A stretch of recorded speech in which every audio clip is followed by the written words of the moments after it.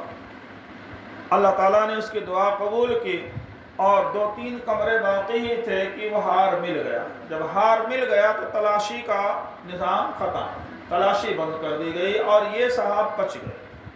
انہوں نے اللہ کا شکر ادا کیا اور گھر چلے گئے. گھر جانے کے بعد انہوں نے اپنے وعدہ کو پورا کیا, زنانہ لباس اتار دیا, مردانہ لباس اختیار کیا اور اللہ سے وعدہ کے مطابق انہوں نے زندگی شروع کر دی. نیک بن گئے, صالح بن گئے توبہ کر لینے کے بعد. تو اس کی مثال اللہ سبحانہ وتعالیٰ نے یہاں دی ہے کہ اے ایمان والو تم ایسی توبہ کرو جیسے نصوح نے توبہ کی تھی, جیسے نصوح نے توبہ کی تھی ایسی توبہ تم کرو. بعض مفسرین نے لکھا. اس لیے میرے بھائیوں اور بہنوں, ہم لوگ آدم کے اولاد ہیں اور ظاہر سی بات ہے آدم علیہ السلام کے بارے میں آتا ہے کہ انہوں نے بھی غلطی کر لی تھی. اول الناس اول الناس, سب سے پہلا انسان سب سے پہلے بھولنے والا ہے. ہم لوگ بھی نسیان, توبہ کر لیتے ہیں, بھول جاتے ہیں کہ توبہ ہوئی کہ نہیں ہوئی.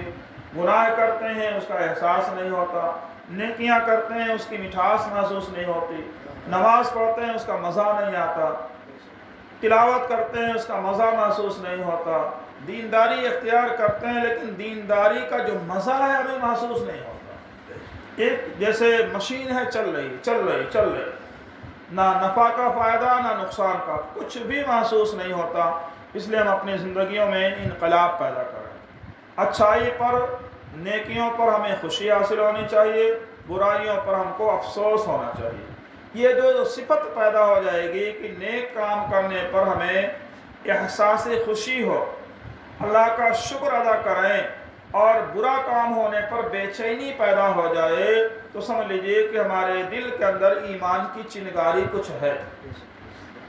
اس کو میں عام طور پر جو اپنے شاگردوں کو, بچوں کو سمجھاتا ہوں, وہ اس کو ایک نئے انداز سے سمجھاتا ہوں. اپنی مثال میں دیتا ہوں. ایک مرتبہ, آپ لوگ برا نہ سمجھیں, میں بھی طالب علم تھا اور اکثر بچیاں یہاں ہیں اس لیے بولتا ہوں. جب کوئی چیز کسی کے پاس نہیں ہوتی ہے اور مالی اعتبار سے انسان کمزور ہوتا ہے تو اپنے نفس کو تسلی دینے کے لیے چوری کو پسند کرتا ہے کہ فلاں کے پاس کوئی چیز ہے اسے اٹھا لو. میں نے دیکھا کہ میرے پاس یہ پیڈ ہوتا ہے, امتحان وغیرہ میں ایگزام پیڈ ہوتا ہے, نہیں تھا میرے پاس. ایک درسگاہ کے اندر ایک نیا ایگزام پیڈ رکھا ہوا تھا, تو میرے دل میں آیا کہ لے لو اسے. بچے جو ہے اپنی جگہ محفوظ کرنے کے لیے رکھ دیتے ہیں. پہلے گیا درسگاہ کے دروازے پر گیا, واپس آ گیا, پھر گیا, واپس آ گیا. خوف, اللہ کا خوف, کوئی دیکھ نہیں رہا, خوف پیدا ہو رہا کہ اگر لے لیا تو اللہ کے یہاں کیا حساب دینا ہے. 7 مرتبہ گیا میں لیکن اٹھا نہیں سکا. 8ویں مرتبہ بڑی ہمت کر کے اٹھا لیا, اسے لے کر آ گئے اپنے کمرے میں, لیکن بے چینی پیدا ہو گئی. بے چینی اس طرح پیدا ہوئی کہ میں برداشت نہیں کر سکا, لے جا کر وہاں دوسرے دن رکھنا پڑا, دوسرے دن اسی جگہ پر رکھنا پڑا. یہ ہے, اگر یہ کیفیت ہم پیدا کریں تو انشاءاللہ کامیابی ہوگی. داڑھی ابھی نہیں آئی ہوئی ہے, میں نے سوچا کہ فلم دیکھنا چاہیے. دارالعلوم دیوبند کے اندر رہتے ہوئے گناہ کا جذبہ ابھرتا ہے کہ داڑھی آنے کے بعد لوگ کہیں گے کہ ارے مولانا صاحب یہ غلط کام کر رہے ہیں, لیکن داڑھی نہیں, کوئی کہنے والا نہیں. تو دارالعلوم دیوبند کے گیٹ پر میں پہنچا, 3-4 ساتھی, پیسوں کا بھی انتظام ہو گیا.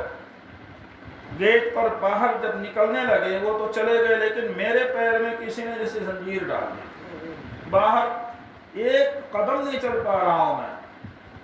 پھر وہ لوگ کہیں آئیے چلیں گے دیر ہو جائے گی. میں بولا کہ مجھے تو کسی نے پکڑ لیا, نہیں جا سکتا, گناہ کا کام نہیں کر سکتا میں. وہ لوگ زبردستی کر رہے ہیں لیکن اللہ نے پکڑ لیا. میں نے معذرت کر دی, نہیں گیا, نہیں, اللہ تعالیٰ حفاظت کر دی. تو اس طرح جب گناہ کا کام کرنے لگے آپ اور گناہ کا جب یہ احساس ہو جائے کہ یہ گناہ ہے تو اللہ حفاظت کر دے, اللہ تعالیٰ حفاظت کر دے. اسی وجہ سے بخاری شریف کے اندر وہ روایت نقل کی گئی ہے کہ بارش کے زمانے میں 3 لوگ سفر پر جا رہے تھے. بارش کی وجہ سے, بارش سے بچنے کے لیے کسی پہاڑ کے نیچے انہوں نے کسی غار کے اندر پناہ ہے, اور بارش زیادہ تھی جس کی وجہ سے تودا جو ایک بڑی چٹان تھی گر گئی, غار کا منہ بند ہو گیا. تو اس میں ایک شخص تھا جس نے یہ جو میں ابھی واقعہ بیان کیا گناہ پر کیسے انسان قابو پاتا ہے وہ بیان کرنے کے لیے واقعہ بیان کر رہا ہوں, صحیح بخاری شریف کی روایت سے ہے. تو اس میں ایک شخص کہا کہ اللہ, میں جوان تھا اور میری چچا کی بیٹی سے میری محبت ہو گئی, ہم دونوں نے معاہدہ بھی کر لیا, گناہ کا ارادہ بھی کر لیا. اس لڑکی نے کہا کہ میں اپنے نفس پر اس وقت تک قابو نہیں دیتی جب تک کہ تم 100 دینار میرے کو دے دو. 100 دینار دینے کا وعدہ کر لیا اس نے, اس کے لیے محنت مزدوری کیا, جمع کیا, 100 دینار جمع ہوئے تو اس کے ہاتھ میں لے جا کر دے دیا. اس لڑکی نے اس لڑکے کو اپنے نفس پر قابو دے دیا. قابو دینے کے بعد جب وہ زنا کے قریب ہوا تو اس لڑکی کے منہ سے نکلے کہ اتق اللہ, اللہ سے ڈر, اللہ سے ڈر اور میرے مہر کو نہ توڑ, اس لیے کہ اس کو اللہ سبحانہ و تعالیٰ نے نکاح کرنے والے کے لیے محفوظ رکھا. یہ الفاظ نکلنے تھے کہ وہ نوجوان جو مسلمان تھا کانپ گیا اللہ کا نام سنتے ہی, فوری اس لڑکی کو چھوڑ کر کے بھاگ گیا, اللہ سے رونے لگا, توبہ استغفار کرنے لگا کہ مجھ سے گناہ ہو گیا. 100 دینار بھی چھوڑ دیا, 100 دینار بھی چھوڑ دیا اور گناہ سے باز بھی آ گیا.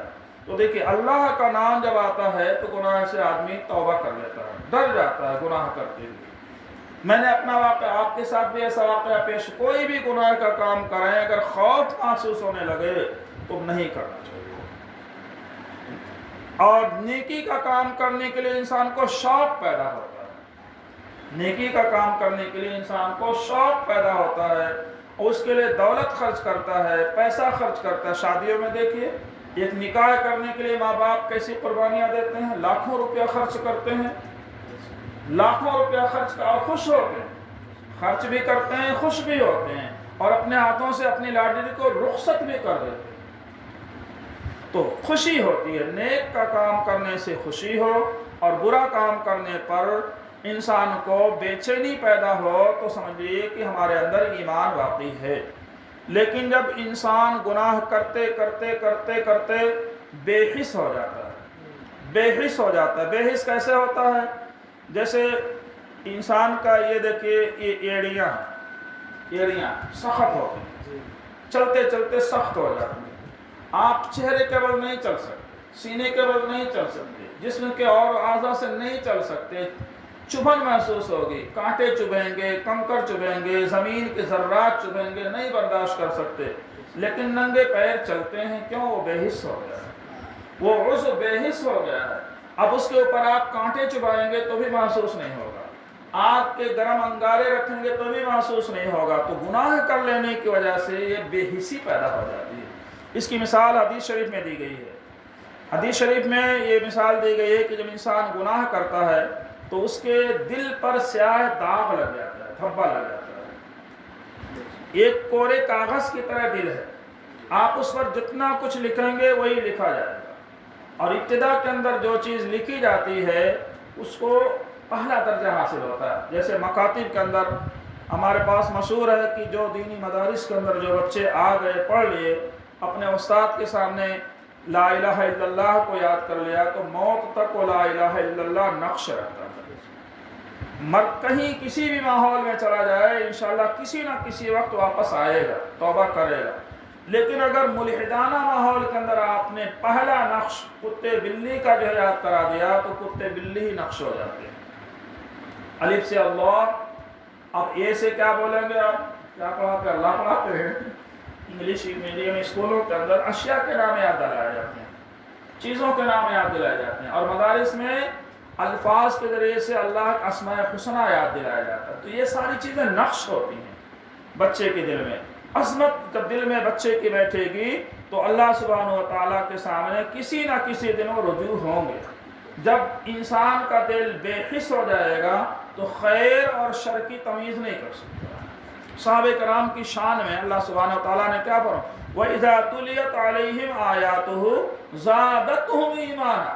جب ان کے پاس قرآن کی آیت تلاوت کی جاتی تو ان کا ایمان بڑھ جاتا. ایسے ہی ہم لوگوں کا بھی حال ہے. جب ہمارے سامنے دینی باتیں کی جاتی ہیں، ذکر کی، قرآن کی فضیلت کی، تلاوت کی، حدیث کی، قرآن کی، تو ہمارا ایمان بڑھ جاتا ہے، حوصلہ پیدا ہو جاتا ہے. تو ہم اس ایمان کو بڑھانے کی فکریں اور کوششیں کریں. تو بہرحال میں عرض کر رہا تھا کہ توبہ کے معنی ہوتے ہیں واپس ہونا کے. تو جس طریقے سے مدرسے کا طالب علم جب واپس آتا ہے تو اس کے والدین استقبال کرتے ہیں، گھر میں کھانے کا انتظام کرتے ہیں، پینے کا انتظام کرتے ہیں، اس کی رہائش کا انتظام کرتے ہیں. تو ایسے ہی ہم لوگ اللہ تعالیٰ کی عیال، الخلق عیال اللہ، مخلوق اللہ کا کنبہ ہے، اور اللہ سبحانہ و تعالیٰ ہمارے کھانے کا، پینے کا، رہنے کا، ہماری آسائش کا ہر طرح سے انتظام کرنے والے ہیں. ساری ضروریات کی تکمیل اللہ تعالیٰ ہی کرتے ہیں، بندہ صرف اسباب اختیار کرتا ہے. دیکھنے میں ہم کماتے ہیں لیکن ہم نہیں کما سکتے، ہمارے اندر صلاحیت نہیں، اللہ دے رہے ہیں، ہماری صلاحیت سے بڑھ کر دے رہے ہیں. لوگ جو ہے سمجھتے ہیں کہ ہم انجینئر ہو گئے، ہم ڈاکٹر ہو گئے، ہم اپنے مرضی سے کما. نہیں، اپنی مرضی نہیں چلتی.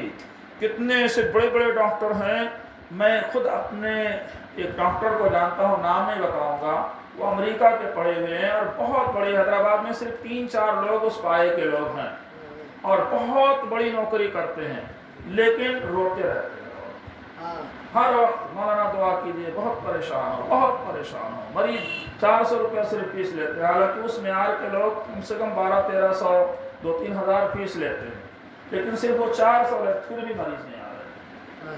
بڑی ڈگری نہیں آ رہے مریض. تو آپ ڈاکٹر ہو جائیں، مریض نہیں لا سکتے. آپ استاد ہو جائیں، شاگرد نہیں لا سکتے.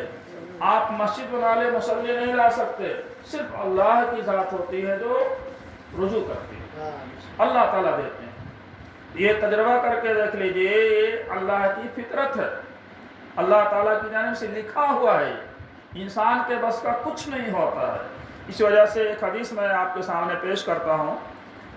حضرت جبریل علیہ السلام کو اللہ تعالیٰ کہتے ہیں کہ جبریل آپ جو ہے ملائے اعلیٰ پر اعلان کر دو. ملائے اعلیٰ مطلب یہ سدرۃ المنتہا نا، معراج کی راتوں میں بیان بھی سنے ہوں گے آپ لوگ. سدرۃ المنتہا ایک درخت ہے، بیری کا ایک جھاڑ ہے، اس کے اندر جتنے پتے ہیں اتنے انسان ہیں. دنیا میں جتنے پتے ہیں اتنے انسان ہیں، اور جتنی شاخیں اس کی نکلی ہوئی ہیں وہ اتنے علاقے ہیں. سب اسی پر اللہ کی تجلی ہوتی ہے، اور پوری کائنات کا نظام اسی درخت سے چلتا ہے. نیٹ ورک جیسے ہوتا نا، آپ کبھی جائیے دیکھیے، جو ہے پورے ملک کا نقشہ جو ہے، جو دفاعی محکمے ہوتے ہیں اس کے اندر نقشہ بنا ہوتا ہے پورا. اب جو ہے جو بڑے بڑے ممالک ہیں جو سائنس کے اعتبار سے بہت زیادہ ترقی یافتہ ہوتے ہیں، تو ہر ایک کا کنیکشن ان کے اسی سامنے رہتا ہے. ایسے کسی پر بمباری کرنا، یہیں بیٹھ کر کھٹکا دبانے میں بمباری شروع ہو جائے گی. یہ نقشہ تو انہوں نے سدرۃ المنتہا سے اخذ کیا ہے سر. تو سدرۃ المنتہا پوری کائنات کا نقشہ ہے، اس کے اوپر اللہ کی تجلی ہوتی ہے.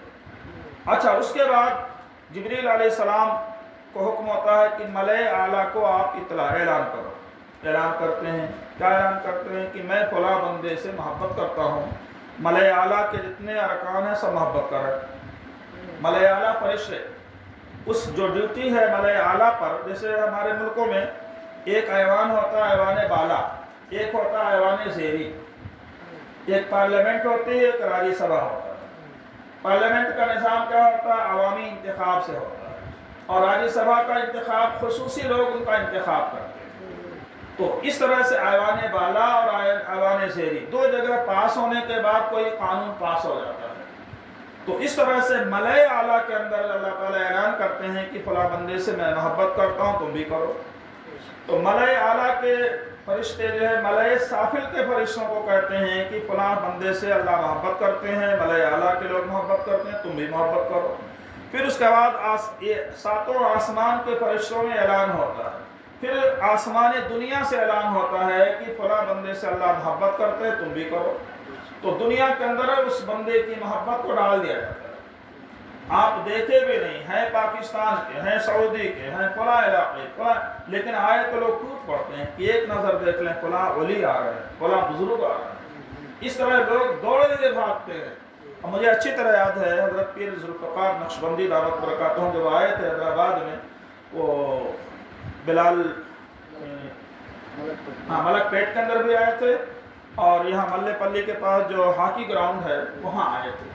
تو 3 کلومیٹر تک ٹریفک جام ہو گئی تھی، گاڑی چھوڑ کے جانا پڑا۔ لوگ کیسے آ گئے؟ نہ ٹی وی سے اعلان ہوا، نہ ریڈیو سے اعلان ہوا، نہ کوئی اشتہار ہوا، کچھ بھی نہیں۔ لیکن جب اللہ والے آتے ہیں تو اس طرح محبت انسان نشاور کرتا ہے، یہ سب اللہ تعالیٰ کی جانب سے ہوتا ہے۔ بہرحال کوئی لیڈر آ جاتا ہے، کرایہ دے کر لوگ بھیجتے ہیں، گاڑیاں بھیجتے ہیں، کوئی جانے والا نہیں۔ تو بہرحال یہ بات کر رہا تھا کہ اللہ تعالیٰ کی جانب سے مقبولیت ہوتی ہے، اس لیے دینی مدارس کے طالبات جو پڑھ رہی ہیں، اللہ کے رسول کے کلام کو پڑھ رہی ہیں، ایک نسبت ہے، اس نسبت کو حاصل کر لینے کے بعد انشاءاللہ ایسی کشش اللہ سبحانہ و تعالیٰ عطا فرمائیں گے۔ دراصل دنیا کے اندر کامیابی حاصل کر لینا کامیابی نہیں ہے۔ امام بخاری رحمۃ اللہ علیہ جب بغداد کے اندر داخل ہوئے، جس کی بخاری شریف آپ پڑھ رہے ہیں، امام بخاری رحمۃ اللہ علیہ کی جب بغداد کے اندر داخل ہوئے تو ہارون رشید کا زمانہ، خلیفہ ہارون رشید کا زمانہ تھا۔ وہ اپنے محل سے وہ نکلا کہ دیکھیں کیا صورتحال ہے، تو وہ لوگ اپنے محل سے یہ رصد خانے بنائے رہتے تھے کہ وہاں جانے کے بعد دور دور کے حالات ان کو محسوس ہوتے تھے۔ تو دیکھا کہ بغداد کے یعنی یہ بارڈر کے علاقے پر بہت زیادہ آواز محسوس ہو رہی، تو فوری نیچے آئے، اپنے دربان کو بلایا کہ کیا بات ہے، کوئی دشمن حملہ کرنے والا ہے، کیا بات ہے، کیسی آواز آ رہی ہے؟ تو بولے کہ امیر المومنین ایک محدث آ رہے ہیں، امام بخاری رحمۃ اللہ علیہ، ان کا نام سن کر کے شہر کے لوگ ان کے استقبال کے لیے شہر کے باہر سے موجود ہیں، ان کی آواز آ رہی۔ تو انہوں نے حسرت سے کہا کہ بادشاہ تو اصل وہ لوگ ہیں، بادشاہ تو وہ لوگ ہیں، ہم لوگ جسموں پر حکومت کرتے ہیں، بادشاہ اور یہ اہل اللہ دلوں پر حکومت کرتے ہیں، دلوں پر حکومت کرتے ہیں۔ تو اس طرح ہم اللہ کے رسول کو کے کلام کو پڑھیں گے تو انشاءاللہ دلوں پر حکومت کرنے کی صلاحیت پیدا ہوگی۔ اگر یہ صفت نہ بھی حاصل ہو تو اللہ اس کے رسول کے ہاں ہم کامیاب ہو جائے، بہت بڑی کامیابی یہی ہے۔ اور جو چیز میں کہنا چاہتا تھا آج کے موقع پر اپنے عزیز طالبات کے لیے، وہ یہ ہے کہ رمضان شریف بہت قریب ہے۔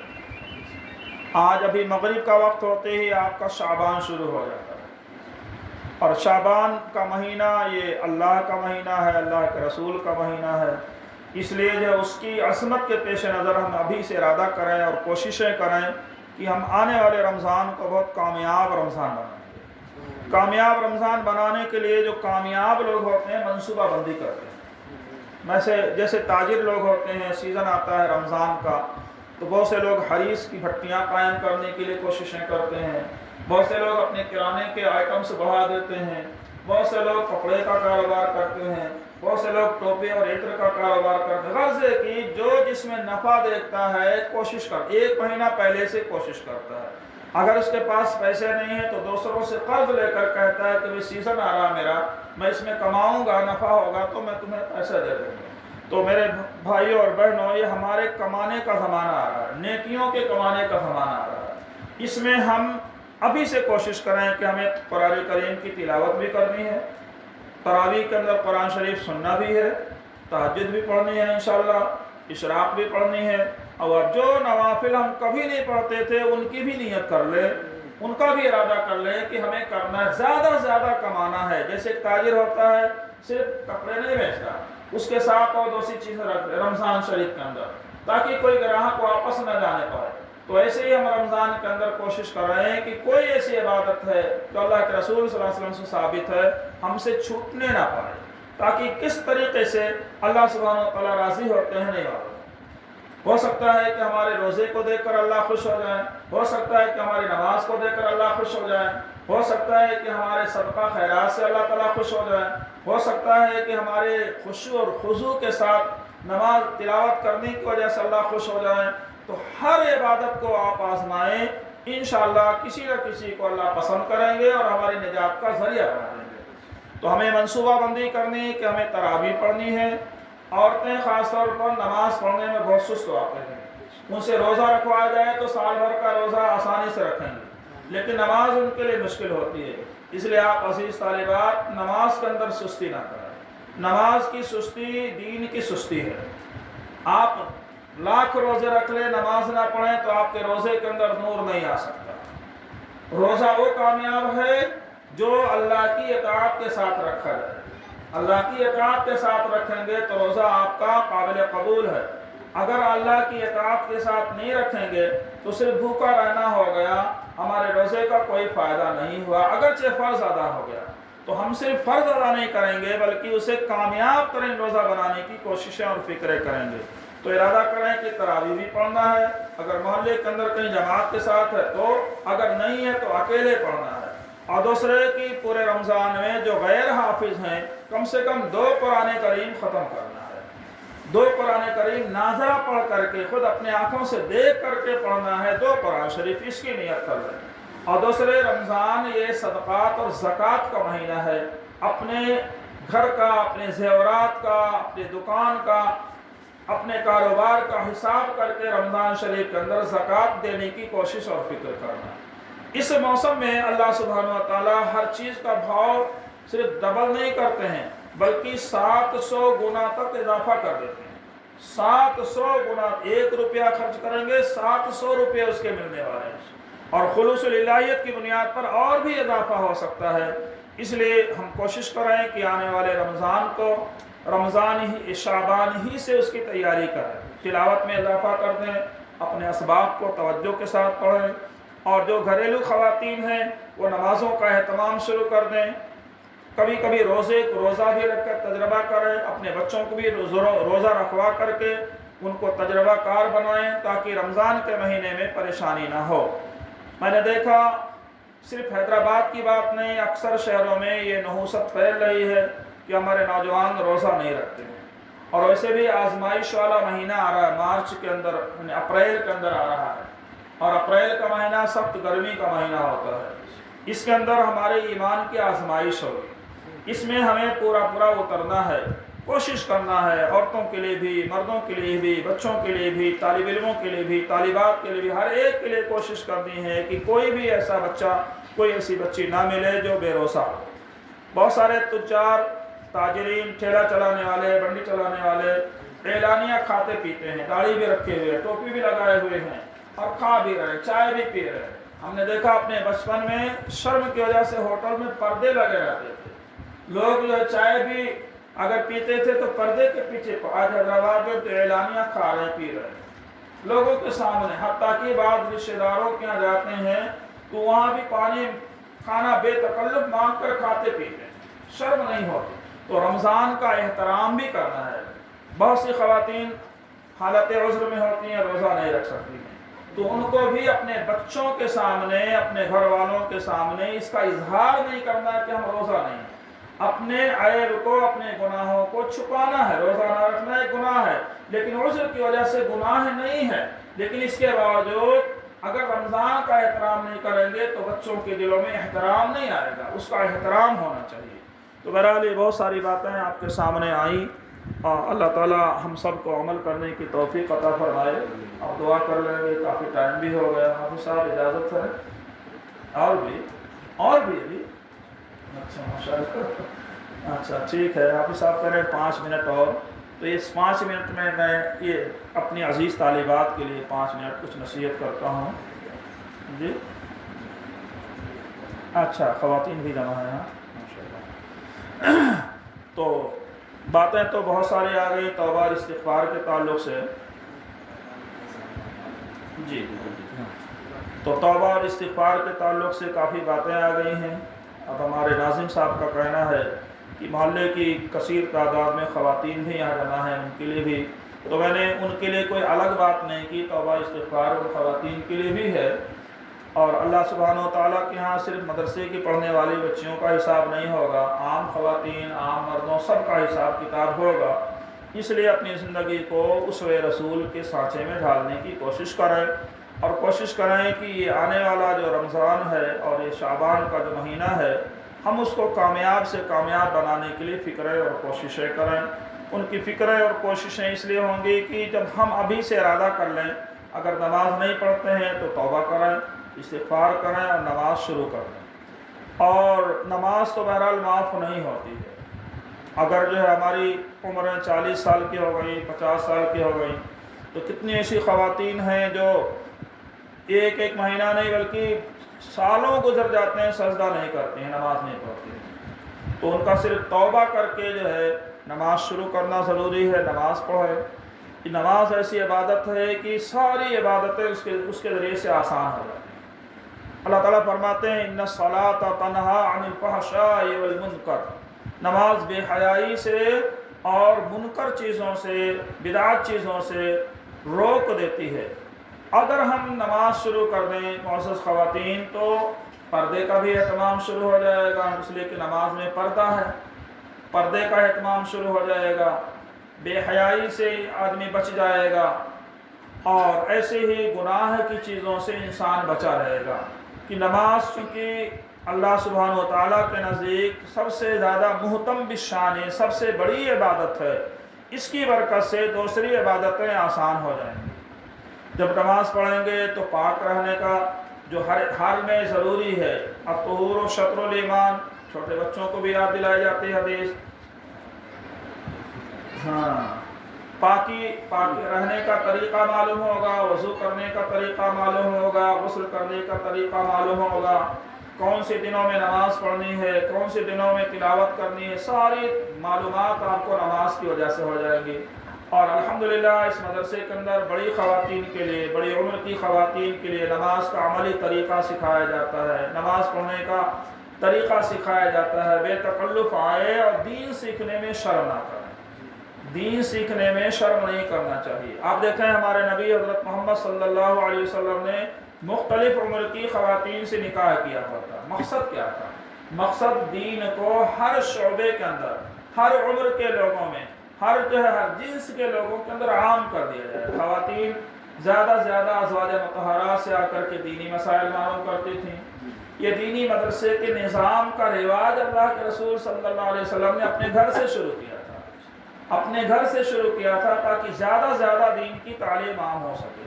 اس لیے ہر محلے کے اندر، ہر علاقے کے اندر خواتین کے مدرسوں کو ترجیح دی جا رہی ہے، تاکہ گھر میں اگر دین آئے گا، عورتوں میں دین آئے گا، تو بچوں کی صحیح پرورش ہوگی، صحیح ان کی تعلیم ہوگی. اور جن گھروں میں دینی تعلیم نہیں ہوتی ہے، ان گھر کے بچے آوارہ پیدا ہوتے ہیں، گلی کوچوں میں گھومنے والے پیدا ہوتے ہیں. جن گھروں میں خواتین پڑھی لکھی ہوتی ہیں، تعلیم یافتہ ہوتے ہیں، ان کے بچے مہذب ہوتے ہیں، تربیت یافتہ ہوتے ہیں، تعلیم کے میدان کے اندر بھی آگے بڑھتے ہیں، کاروبار کے میدان میں بھی آگے بڑھتے ہیں، ہر جگہ کامیاب ہوتے ہیں. اس لیے گھروں کی تعلیم بہت ضروری ہے. اسی نسبت سے مدرسہ الحمدللہ کام کر رہا ہے، کافی زمانے سے کر رہا ہے. اس کے لیے ترقی کے لیے بھی دعا کریں، اور اس مدرسے سے زیادہ سے زیادہ فائدہ اٹھانے کی اور